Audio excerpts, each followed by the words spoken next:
And hello, welcome to another Monday night stream. As you can tell from the title, we'll be working on planting some trees.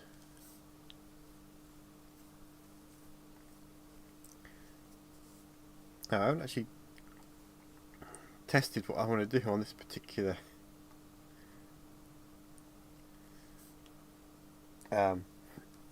scene yet, so it should be interesting.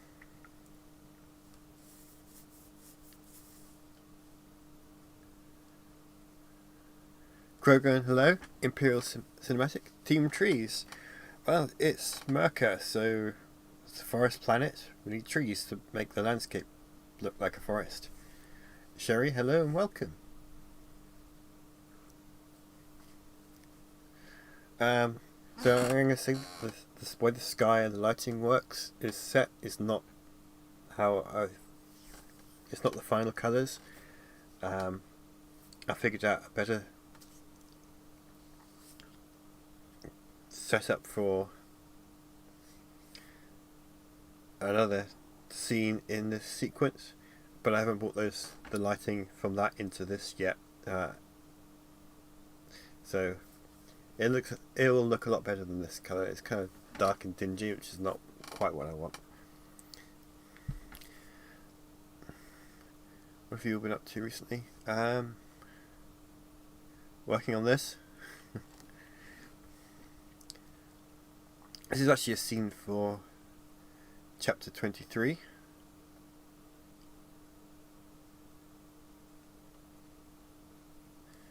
So yeah,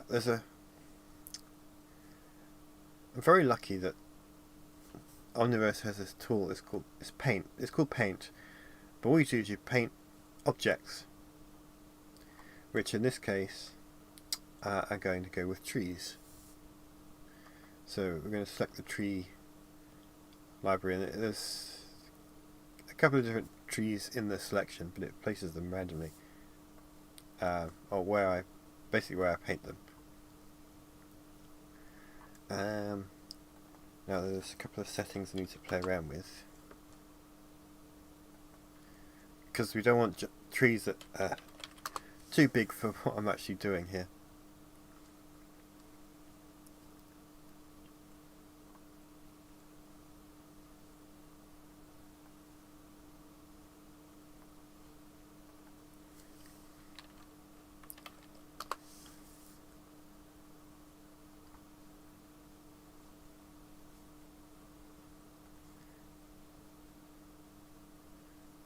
Though that isn't...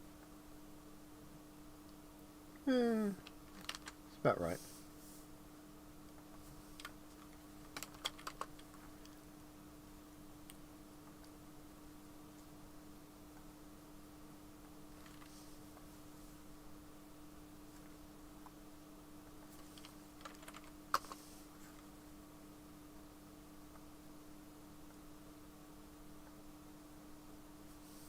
Yeah, that'll do. Especially if I do that. Yeah, so basically, this circle that appears on the screen, at least I hope it appears on the screen. I've got a little thumbnail, but it's tiny, so I can only get a very vague idea of what you guys are seeing. Because OBS doesn't always pick everything up, which is kind of frustrating at times. Dennis, hello and welcome.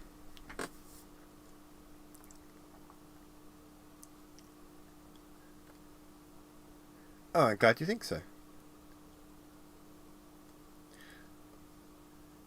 So this background, so the way this works is there's the actual landscape, which is these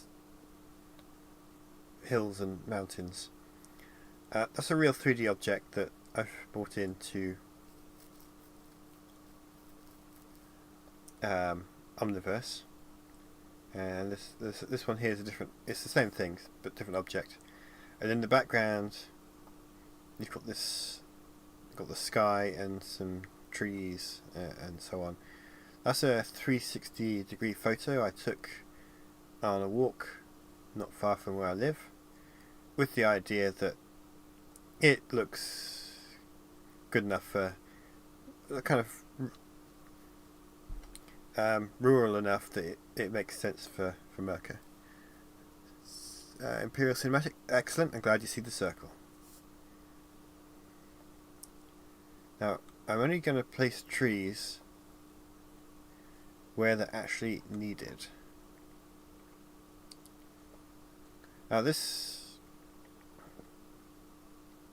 piece of rocky landscape is a real place. I believe it's somewhere in China.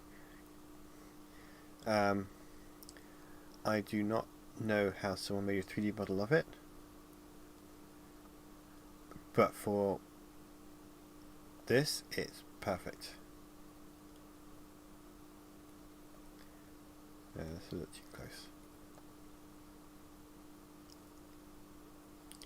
So let's try placing some trees there.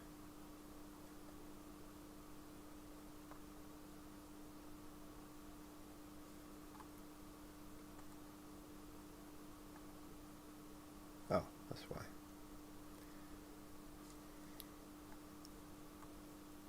The paint tool works on the currently selected object, but I had a different object selected, I think.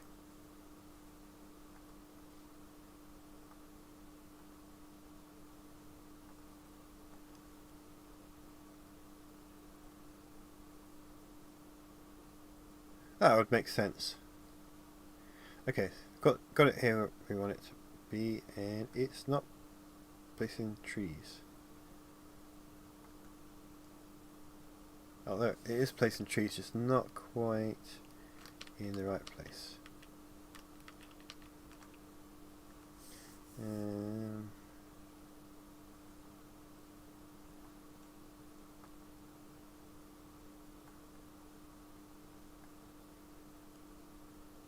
There we go.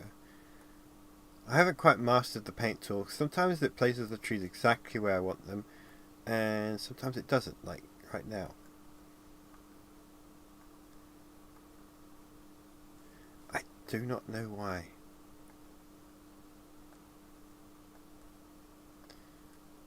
Floopy, hello and welcome. Oh, it is placing the trees. Down there. Okay.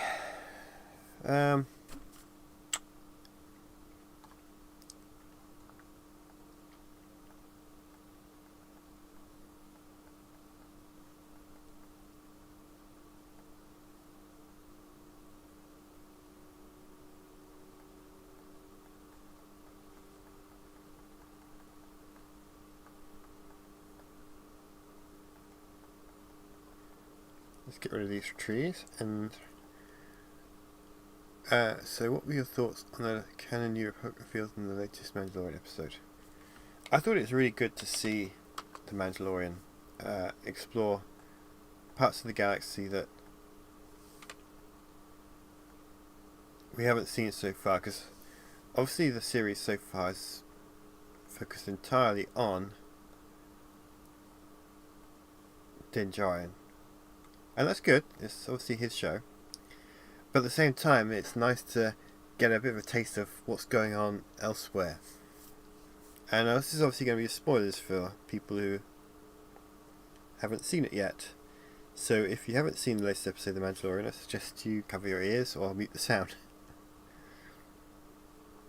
I think it shows that there's a theme in Andor and Rogue One, that even though the rebels are supposed to be the good guys, they don't always act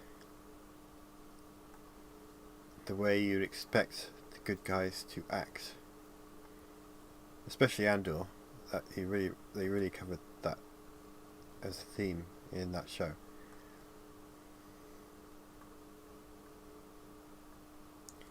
So the New Republic is also doing things that you don't necessarily expect the New Republic to do from the old expanded universe. But it shows that, you know, they might technically be the good guys, but they're not.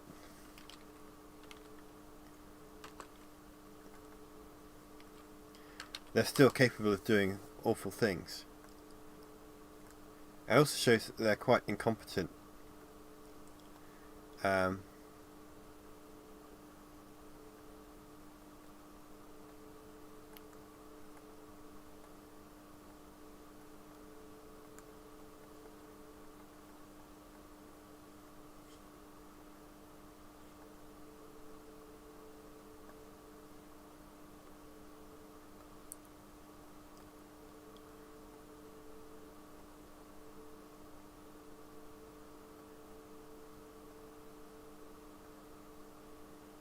You know, they're scrapping useful equipment just because it's the Empire made it, which is kind of silly. I mean,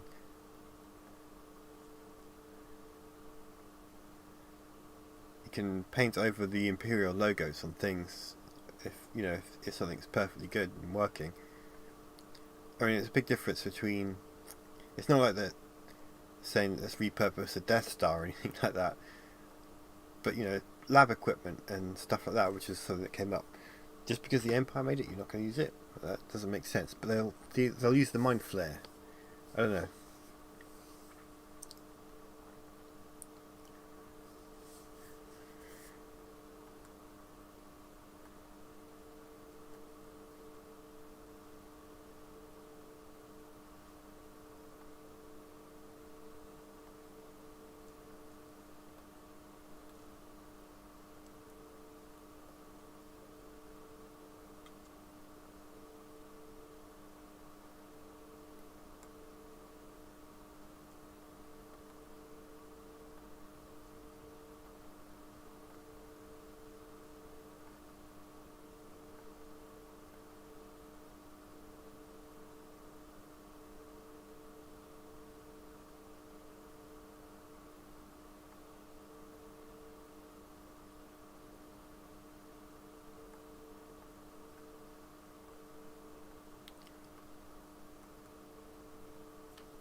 Oh, I don't know why. It's placing all the trees. Oh, this massive forest under.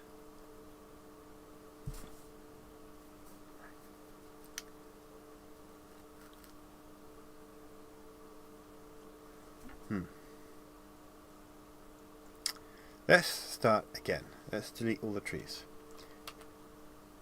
I had a problem with this on a different scene, so I know how to get around it. But I'm going to talk to the chat first. Is there an OSD program in new things? Is a new thing or is it in legend stuff? There were Imperial defectors, as Robert pointed out.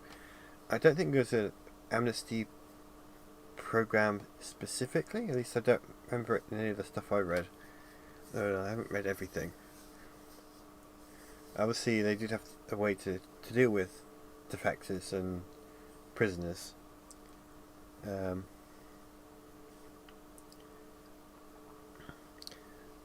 I haven't really read much of the new canon expanded universe because, unless it's by Timothy Zahn, I've kind of left it alone.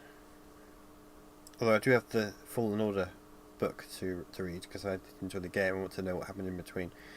But basically, I thought they're going to release a lot of books, and they're going to release a lot of movie and TV content, and the visual content is going to get priority.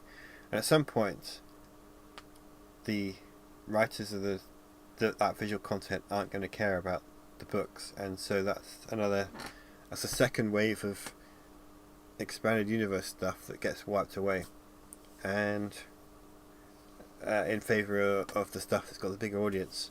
And so I don't want to get invested in it again and then it be disregarded. And also a lot of the stuff hasn't really appealed to me that much. Matthew, that was terrible, but I guess you did get to the root of what I'm going to be doing this evening. Do you see the new configuration? It's the same as how it was written in Edge Empire. Yep. Now, here's the thing, did you spot? You know the popular... so she gave him a bag, a box of cookies, which someone pointed out to me is a reference to "Come to the dark side, we have cookies." They did it very subtly, and I'm really kicking myself for not figuring it out when I was watching it.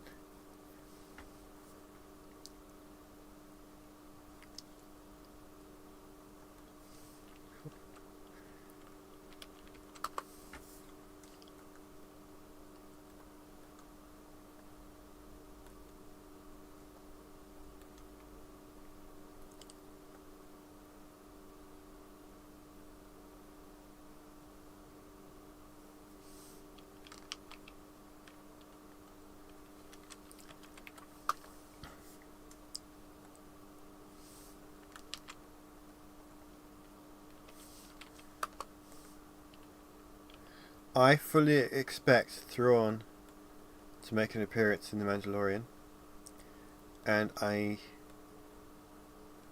believe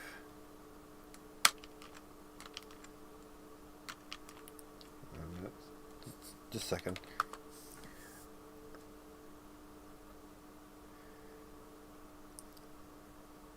Oh, let me check the calendar.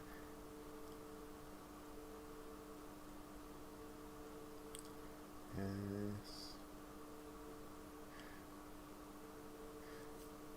I believe Thrawn is going to make his appearance on Wednesday, the 5th of April.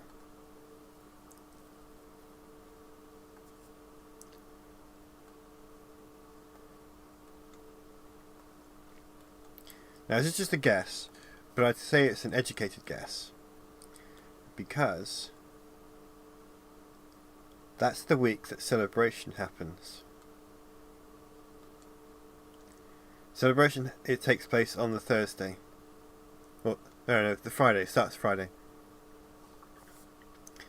And there's a huge Ahsoka panel, which I've put my name... I'm going to Celebration because I live in the country it's taking place in, for a change.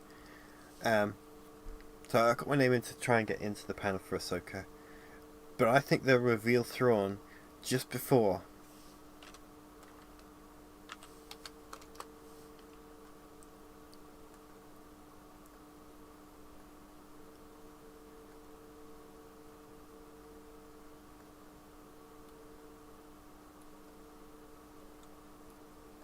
Oh look, the trees are in the right place.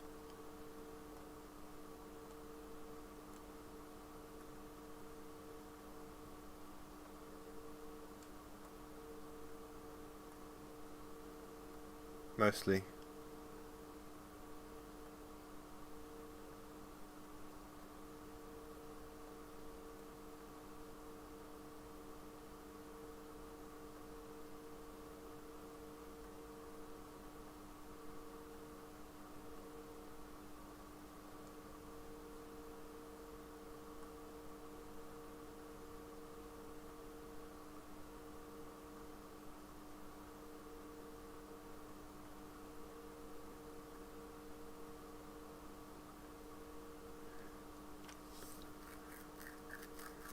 Who's going to be playing him? I don't know.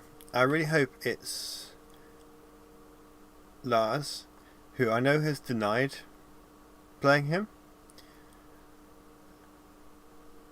But he will have signed an NDA, so he's not going to talk about it.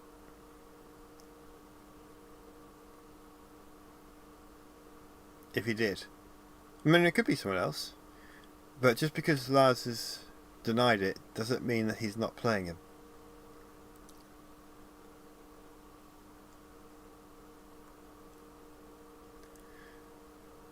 Because, you know, he's in his contract, he would have signed an NDA to not talk about what he was doing.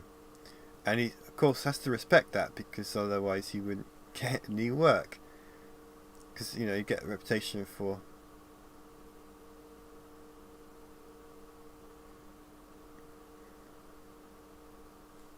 Oh, that's weird.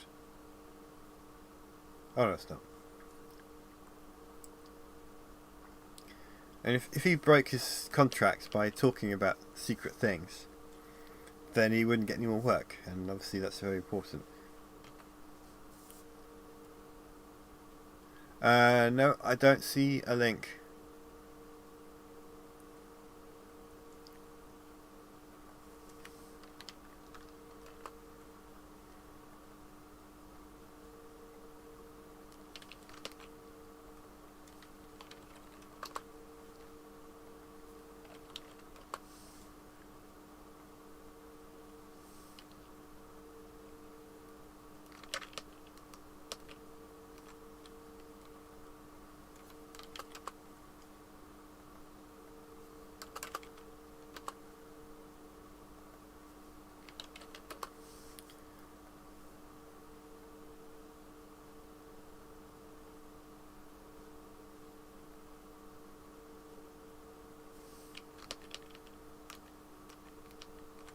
Okay, almost got it. I've been playing around the settings and not getting it quite right.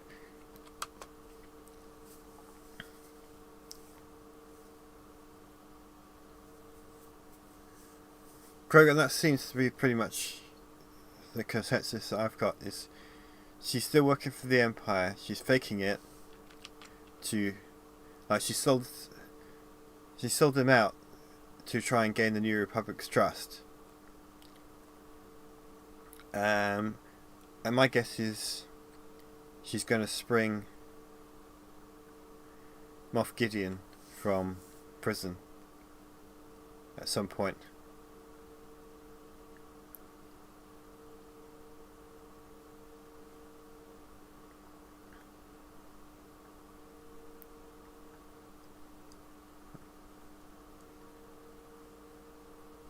Oh yeah, I agree. She's definitely working for Thrawn rather than Gideon. And she'll probably get Gideon out, although I don't think Thrawn would consider Gideon worth rescuing by himself. But she'll probably do it anyway.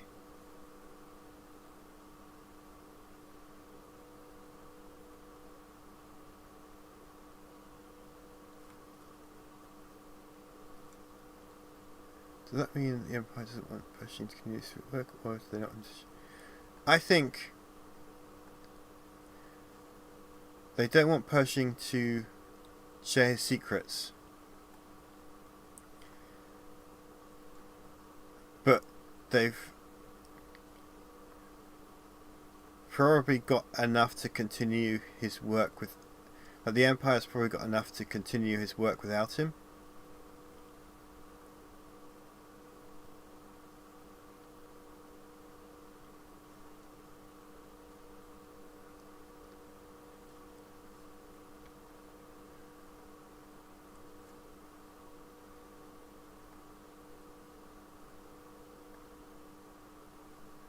Do you think Mara Jade will show up in Ahsoka? Honestly, I'm not sure at this point.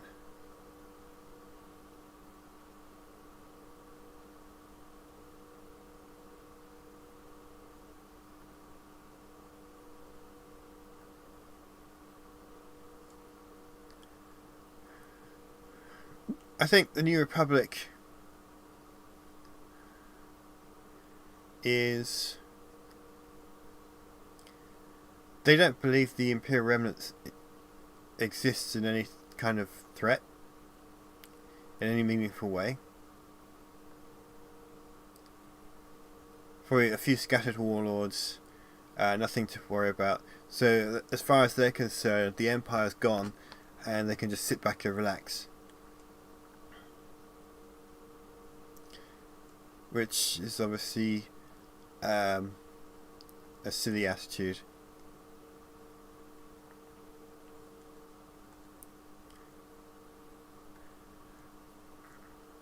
But we know from the sequel films that the New Republic didn't have much of a military force, so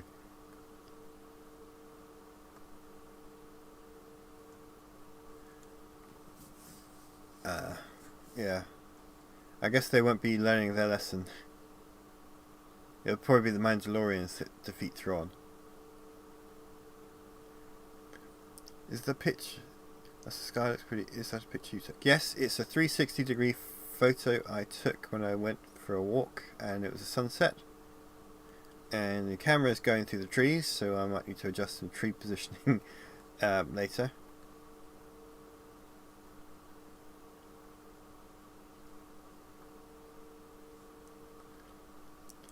Thrawn is probably dead in the records, like how in the Thrawn trilogy they thought that they had dealt with all the Grand Admirals. I suspect so. I feel like Newbrook is going to learn the hard way what happens when you get complacent. Yes. But they didn't learn their lesson in time for the sequels, so... Because the First Order just walked right over them.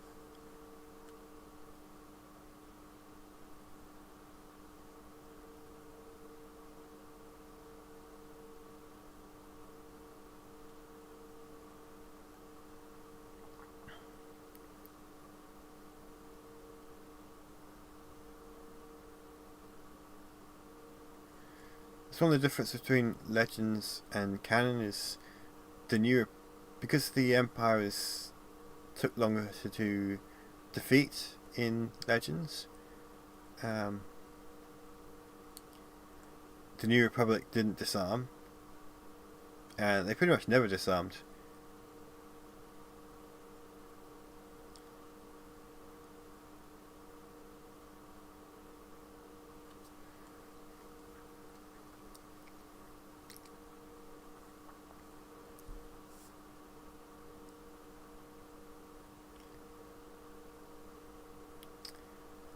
And of course, in the new canon, the Empire fell apart pretty quickly, or gave the illusion that it had fallen apart very quickly.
So, Pelion actually is in the new canon. He's in...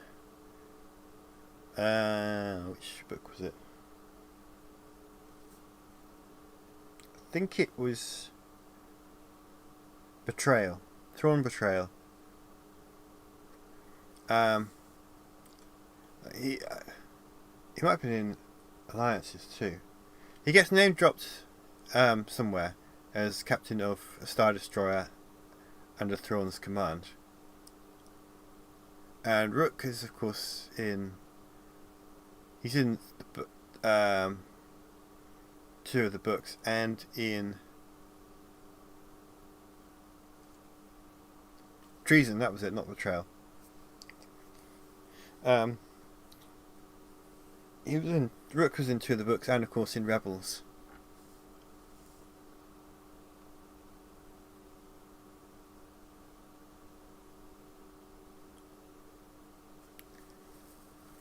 Robert, I'm very sorry to hear about your loss there. Obviously, must have been very difficult, but it's good that you helped your mum.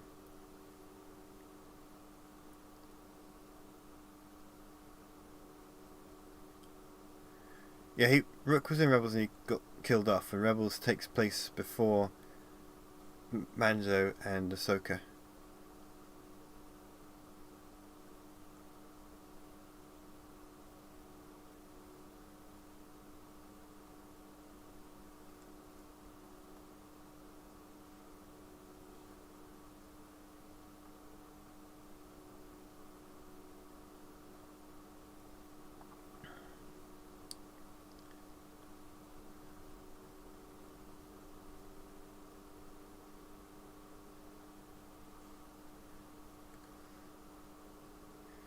So I'm going to point out as I'm working on this scene, I've got several shots like this, several different scenes, and I'm going to mix bits up. So I'm putting all these trees in, but I'm not necessarily going to use every single shot that you see here for the sequence. It's just, I want a lot to play around with. So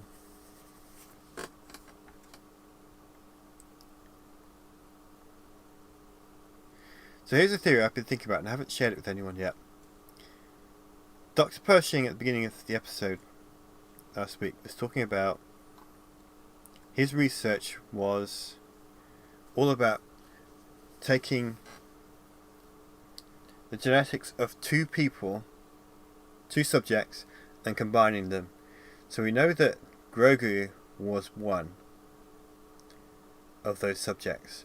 And my theory is Ezra is the other one, and they're using the two to create Snoke. There was a theory going around the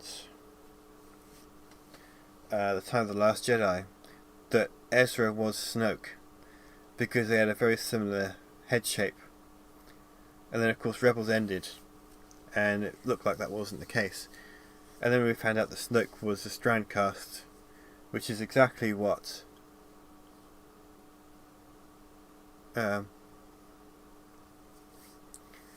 Pershing's work was about. So I think that's where they're going to go with it. I wonder who they're playing Pillion. In Rebels it was Jim Cummings, but you know, online. I forgot he spoke in Rebels. So yeah, Pillion was in Rebels too. Not as appearance. I think he was. That was it. I remember now. He's in one of the last episodes of the entire series. Over at comms system, so you know you just hear his voice. You don't see him.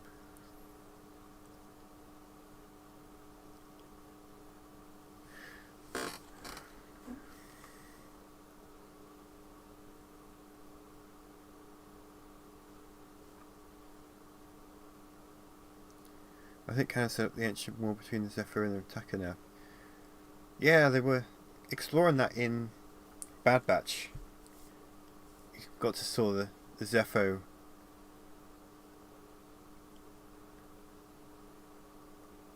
ruins, which is nice to see, and that big war machine. You don't build big war machines unless you've got someone to fight.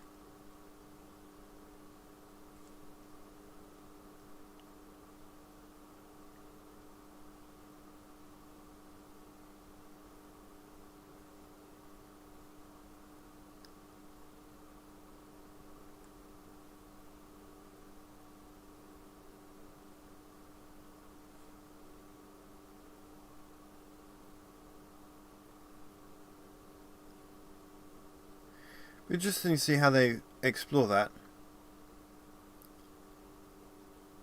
That's too many trees.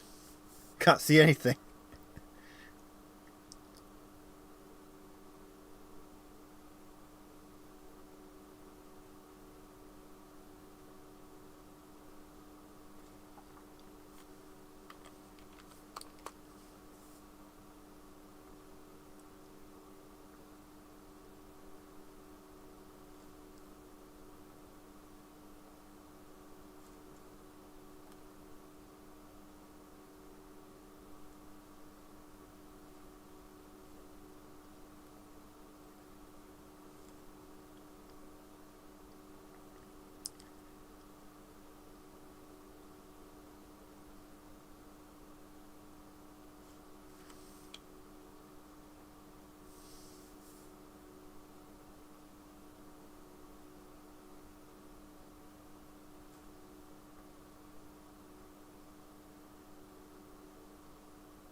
I think I might have created too many trees for what I'm doing here, but we'll go with it.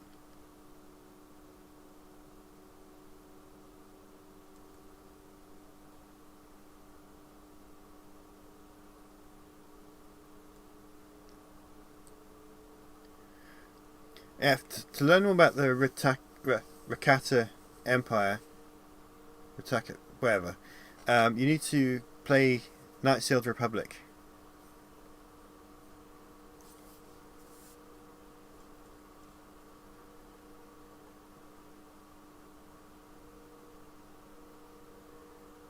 Okay, so there's definitely too many trees here, but it'll do. I can work around it.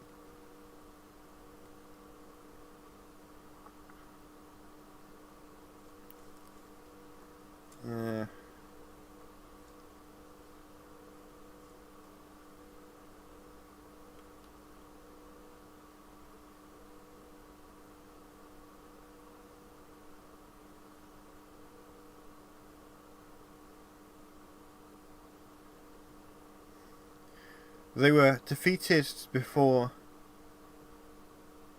the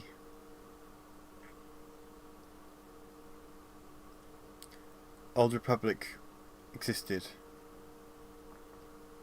Well, their empire collapsed.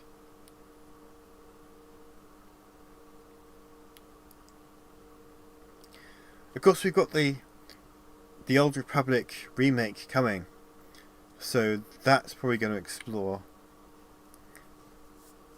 There was a theory that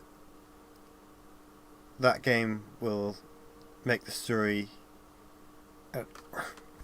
Excuse me. Will adjust the story to make it fit in with canon.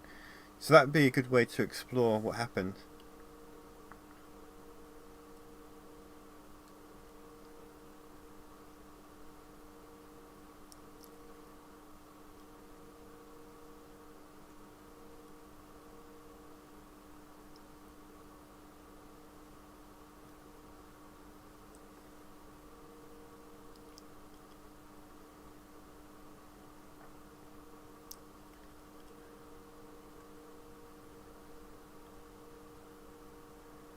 Well, that worked.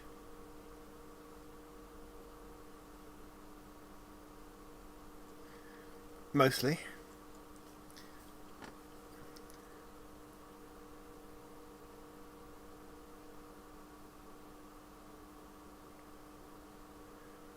It's worth playing the old. I know graphically it's very dated now, but you can get it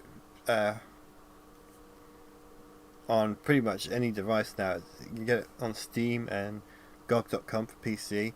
It's on Nintendo Switch. I believe it's on the other consoles too. You can even get Android and iPhone versions of the game. Of course, with May the 4th coming up, it'll probably be discounted then, because it usually is. It's a really good story. A really good game as well. Interface is a little bit clunky now compared to modern games, but it's worth putting up with.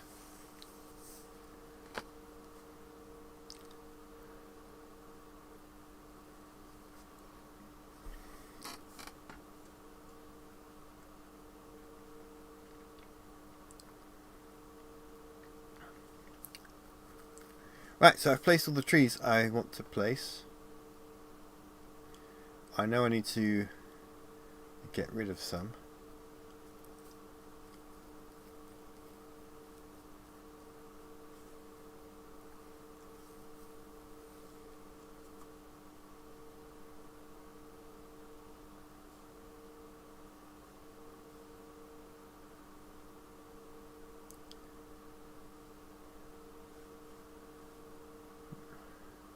I'm not going to do that tonight.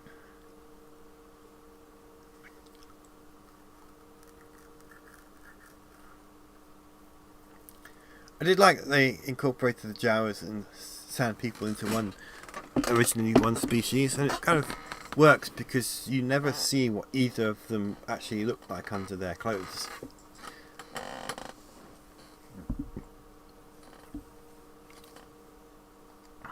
And I, for one, I'm really glad that they keep that mystery. It's like, you don't need to know.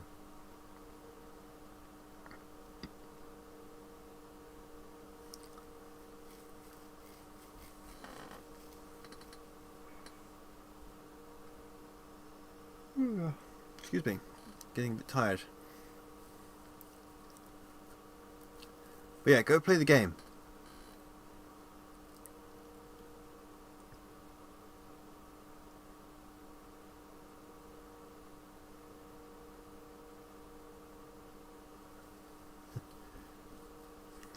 Master Luke, you're the one that should watch out for the tree, because you're the one that's flying the ship. And hello and welcome. Actually, you're flying that one.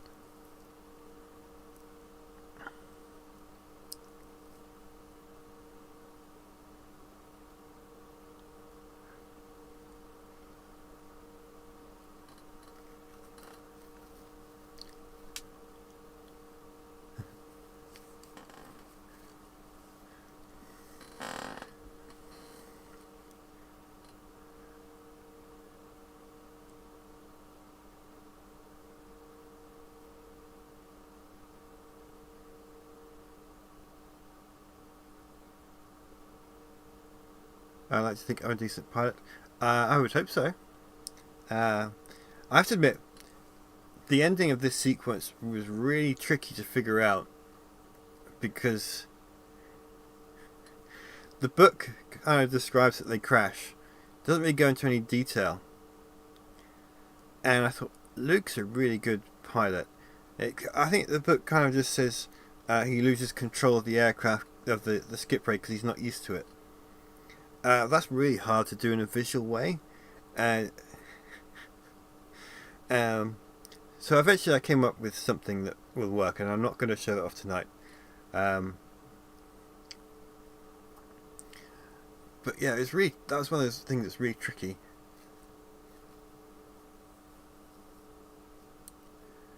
Off topic, doesn't Bo-Katan own the Darksaber because that weird creature took it from Din? I feel like, yeah, Bo wouldn't have thought she had earned it, so she gave it back. Although, like, it wasn't an honourable way to take it, and that's something that's obviously very important to her. Because in theory, she could have killed Din and just walked off and told people that she's killed him and defeated him, because no one was around to know, but that's not how she is.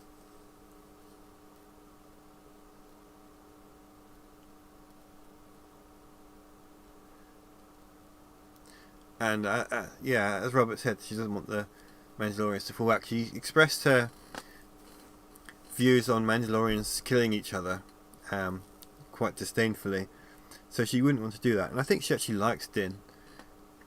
They obviously have a great deal of respect for each other.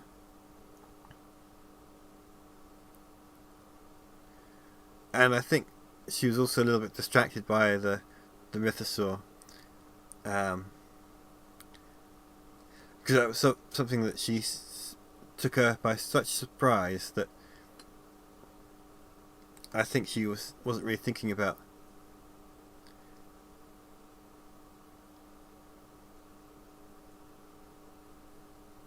The Darksaber at that point, because she saw something better.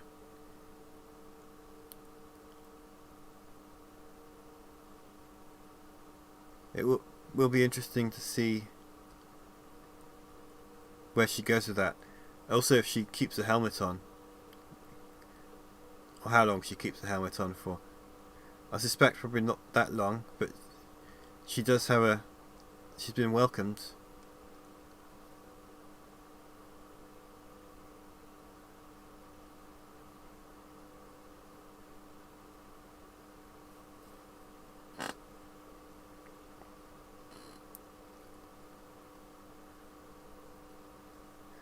There's obviously something she did not expect. I used to play Rogue Squadron on GameCube, so I better be a fair pilot. I played that game so much too. I actually saved up and bought a GameCube just for that game. No, obviously branched out to other games afterwards, but I played it so much. I actually dug out my GameCube recently, although I haven't found an I've got one somewhere, but I haven't found it yet. An adapter to plug it into a newer TV. So I can't actually play anything yet.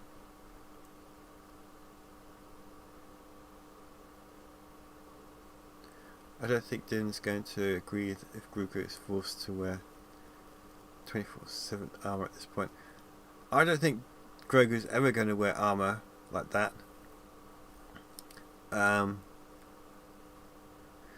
For one thing, they might put him in armour. They want his face to be visible for all the merchandising opportunities. And I'm sure that he will get a helmet which is shaped like Grogu's head, which should be quite interesting.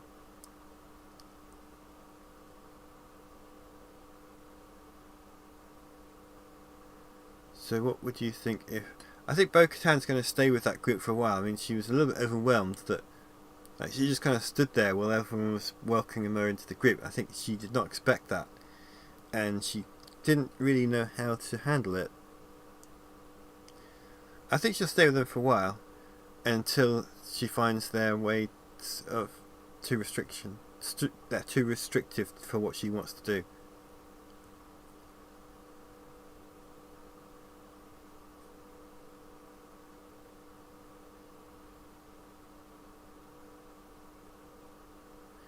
Grogu may be the new link between Jedi and Mandalorians. Yeah. I'll be interested to see what they do with that. And I was thinking earlier, it's only 2 more days before the next... We're very close to the next episode, and I'm really looking forward to it. Last week's episode was so good, though. That chase sequence gave me a lot of ideas for this one, which you're not seeing here. I animated this particular sequence before that episode, but afterwards it gave me ideas, so I went and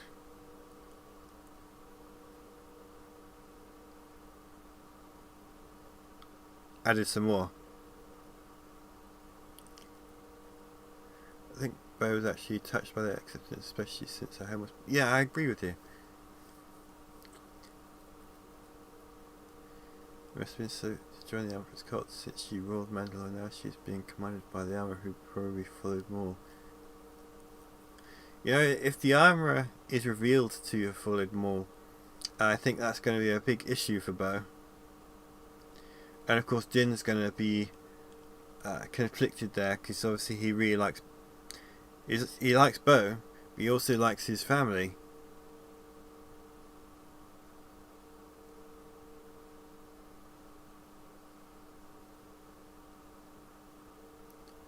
I mean, it's quite possible. We'll it'll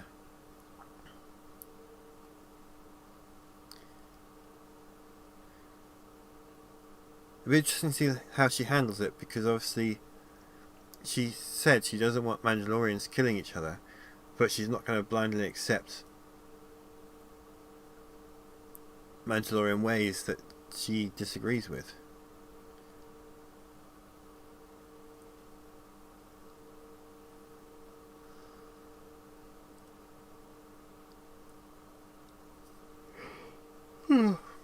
Okay, so I've added all the trees I was going to add to this, and I'm getting a bit tired now. So I think I'm going to call it a night on this particular stream. But as always, I have had a really great time chatting with you guys and working on a bit of Heir to the Empire.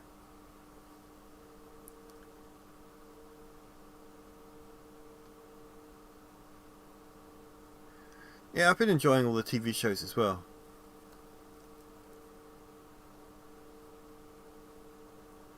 Speaking of more, how do you... I must look, it's really good to see you. Thank you for dropping by. I can't wait for you to see this chapter finished. I'll see you play a big part in it. And I had a lot of fun animating this sequence. But yeah, good to see you. Speaking of, how did you feel about the final duel between him and Obi-Wan on Tatooine? I liked it. I liked that it kind of was not a big epic duel that lasted half an episode, because I think that would have not worked. I know a lot of people wanted to see that, but I think the way it was done has actually worked really well. And that Obi-Wan's obviously had time to think about his duel with Maul from the Phantom Menace. Yeah, as Flippy just said, he knew how to Maul thought he was going to kill Obi-Wan that way, and Obi-Wan had figured out a way to counter it, and it was very quick. And it's also a lot like a real samurai duel would be.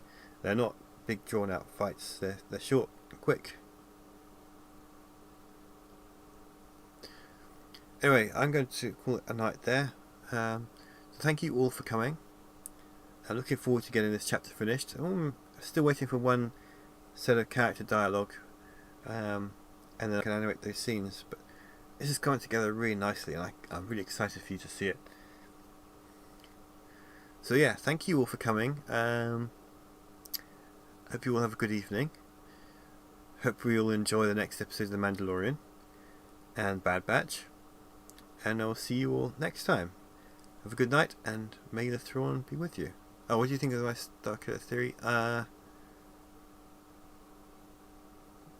Maybe? I don't know.